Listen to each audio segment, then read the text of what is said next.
అది వృద్ధాప్యాన్ని రానివ్వదు.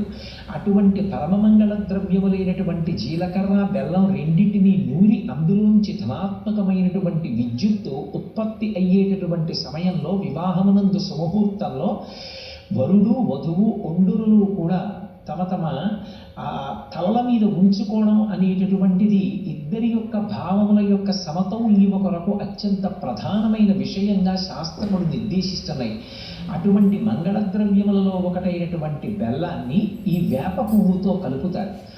ఈ రెండిటినీ కలిపినప్పుడు ఈ రెండు ఇంచుమించు ఘన పదార్థములే. మరి దేనితో తలవాలివి అంటే ఆమ్ల ఘృతైర్యుతం, కొద్దిగా ఆవు నెయ్యి కలిపినటువంటి చింతపండు పులుసులోకి ఈ రెండిటిని చేర్చాలి. చింతపండు పులుసు విశేషమైనటువంటి జీర్ణశక్తినిస్తుంది. అలాగే ఆ చింతపండు పులుసు మనిషికి కడుపులో ఉన్నటువంటి అనేక రకములైనటువంటి సూక్ష్మ జీవులను నశింపచేస్తుంది. వ్యాధికారకమైన సూక్ష్మాంగ జీవులు పెరగకుండా నివారిస్తుంది. అందుకే చింత చెట్టు కింద నిద్ర అనారోగ్యానికి కారణం, కానీ చింతపండు పులుసు తినడం ఆరోగ్యానికి కారణం. కాబట్టి శర్కరామ్ల ఘృతైర్యుతం, ఆవు నెయ్యి అమృతంతో సమానంగా చెప్పబడింది శాస్త్రంలో. మనకి లోకంలో స్వర్గలోకంలో ఉండేటటువంటి అమృతం ఒకటైతే ఈ భూలోకంలో ఉండేటటువంటి అమృతంగా చెప్పబడేది ఏది అంటే ఆవు నెయ్యి. అందుకే ఆయుర్వేదంలో అనేకమైనటువంటి ఔషధములు కేవలముగా ఆవు నీతితోటే తయారు చేయబడతాయి.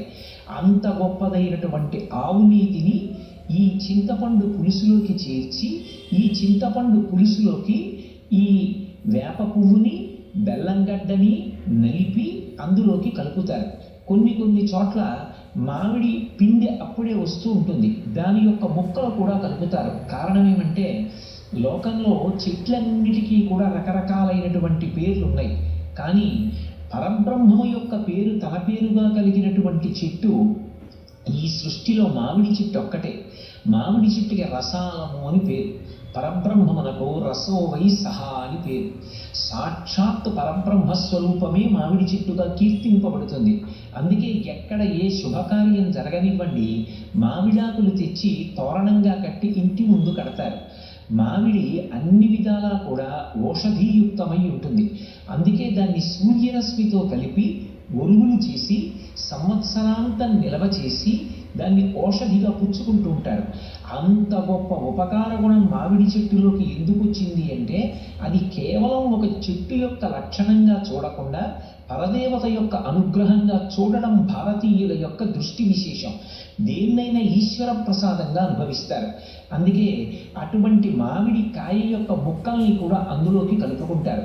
కలుపుకొని ఈశ్వరుడికి నివేదన చేసినటువంటి ప్రసాదాన్ని ఎప్పుడు తీసుకోవాలి అంటే దాన్ని భక్షితం పూర్వయామేస్య, మొట్టమొదటి యామమునందే అంటే బ్రాహ్మీ ముహూర్తమునందే ఈ ప్రసాదాన్ని భగవంతుడికి నివేదన చేసి పుచ్చుకోవాలి. అలా ఎవరు పుచ్చుకుంటున్నారో వారి యొక్క శ్రద్ధ కారణము చేత వారి గురువు యందు శాస్త్రమునందు పాటించినటువంటి విశ్వాసము వలన తద్వర్షం సౌఖ్యదాయకం, వారికి ఆ సంవత్సరం అంతా కూడా సౌఖ్యమునివ్వగలిగినదై ఉంటుంది.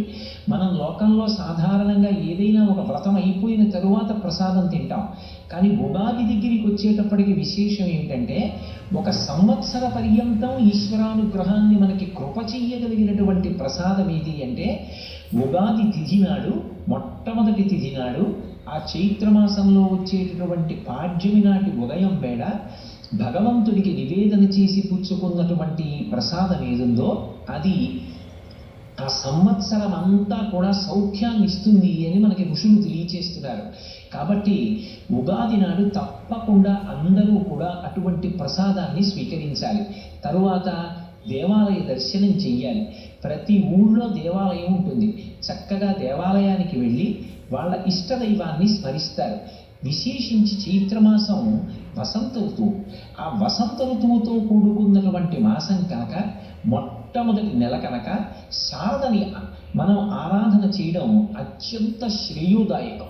ఎందుకని అంటే సర్వశుక్లా సరస్వతి, ఆ తల్లి జ్ఞానాన్ని కటాక్షిస్తుంది.